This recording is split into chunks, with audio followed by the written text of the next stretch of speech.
What if one man could transform a small, scattered tribe into one of the most feared kingdoms in African history? What if innovation on the battlefield could change the fate of an entire region? In the early 19th century, Southern Africa witnessed the meteoric rise of a kingdom forged in discipline, strategy, and blood. At the center of it all stood a visionary warrior king, Shaka Zulu. This is the story of the rise of the Zulu Kingdom, a story of power, conquest, and legacy. Before the rise of an empire, there was a small clan. The Zulu people were originally part of the larger Nguni-speaking groups who migrated southward across Africa centuries earlier. By the late 1700s, the Zulu were a minor clan living in what is now KwaZulu-Natal. They were not powerful. They were not dominant. They were one among many small chiefdoms competing for land and cattle. The clan was founded by a chief named Zulu Kamalandela, and from his name, the people became known as the Amazulu, meaning people of heaven. Life revolved around cattle, agriculture, and clan loyalty.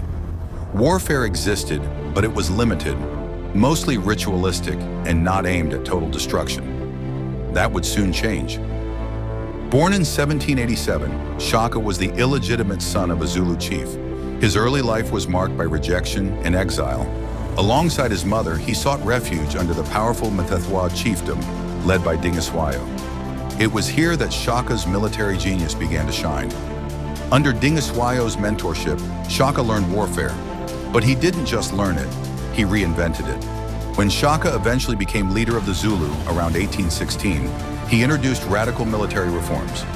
He replaced the long-throwing spear with a short stabbing spear called the Iklwa, designed for close combat. He introduced large cowhide shields for better protection. He organized warriors into age-based regiments known as Amabudo. Most famously, he developed the bullhorn formation, a tactical maneuver that surrounded and crushed enemies from three sides. Shaka transformed warfare from ritual skirmishes into disciplined, strategic combat. The Zulu army became fast, brutal, and highly organized, and neighboring chiefdoms began to fall. Through a series of military campaigns, Shaka expanded Zulu control across vast territories in southeastern Africa. This period became associated with the Mfecane, meaning the crushing, a time of widespread upheaval, migration, and warfare across the region.